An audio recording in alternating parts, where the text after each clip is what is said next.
Okay, so I know you can't really see the words on them, but I'm gonna just go ahead and continue. I'll just have the PowerPoint posted up for you guys to be able to go and look at it. This got so much worse.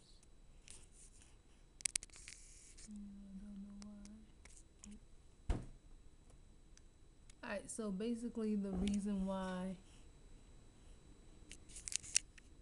this happens, allowing them to sit, works is because when the meat is mostly water, and so when the meat is heated up, the proteins in the meat contract, which means they squeeze together. And squeezing together like that, it squeezes out the water just like when you're wringing out a towel.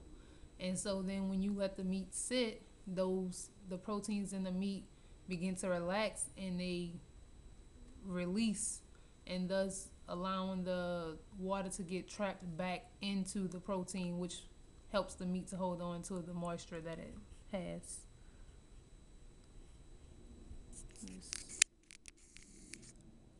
Just bear with me. I'm trying to at least get it a little bit clearer than what it is.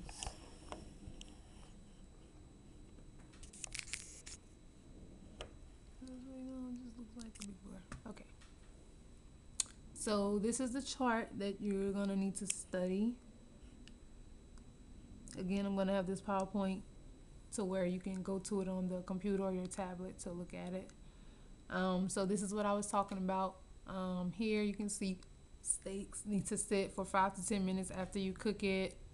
Um, if you're doing a whole chicken, it needs to sit for 10 to 20 minutes. Pork chops or pork roast. Pork roast needs to sit for 15 to 30 minutes. So make sure you study this chart. And when your parents are cooking or if they let you cook, make sure to keep all this in mind and put all this into practice. Okay, so this is proper temperatures. As you all know, I don't know if you've ever been to a restaurant or seen a movie, some people like to order their meats rare or well done or medium rare. Well, we eat well done meat, so that's what I'm going to teach you. So there are proper temperatures that meat has to be cooked to. This is a chart of them right here. You see pork, I think that's something we all eat a lot. The well done is 150 degrees to 155 degrees, and that's the center of the meat needs to be that temperature, not the outside of it. For chicken, dark meat, 175 degrees. Chicken white meat, 160 degrees is the temperature that it needs to be cooked to. As you can see, fish doesn't take very long at all. For fish, it's just 140 degrees. And that's just for medium done. So I guess it'll be about a 145 or 150 for well done.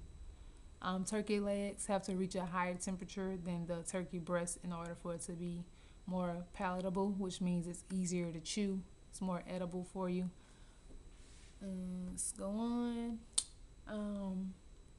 Most of you probably never heard of carryover cooking. Carryover cooking is simply meat continuing to cook after it's been removed from the heat source that you were cooking with. So when you take that meat off to let it cool, it's also still cooking for a short time after that. So in order to account for carryover cooking, you want to remove the meat from the heat when it's 5 to 10 degrees below what you want it to be. So just like in the previous slide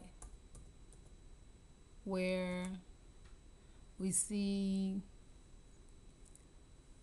beef or lamb, for it to be well done, it has to cook to 150 to 155 degrees. Well, you want to remove it from that heat source when it's at 140 or 145 degrees, so that because when you take it off the heat, it's going to continue to cook, and you don't want it to be overdone. Okay, so, and just FYI, this does not work with chicken and fish. That needs to be cooked completely in whatever it is you're cooking it in. Alright, so tough cuts such as roast or steak, moisture loss is much more apparent in those around 140 degrees. Then this is because the connective tissue squeezes the fibers more, which pushes out water molecules. This is what I was talking about. Slow and low is the way to grow with this kind of meat, with tough cuts. So with like roast or steak, you want to cook that at a low temperature over a long period of time, normally like at least 3 hours, at least.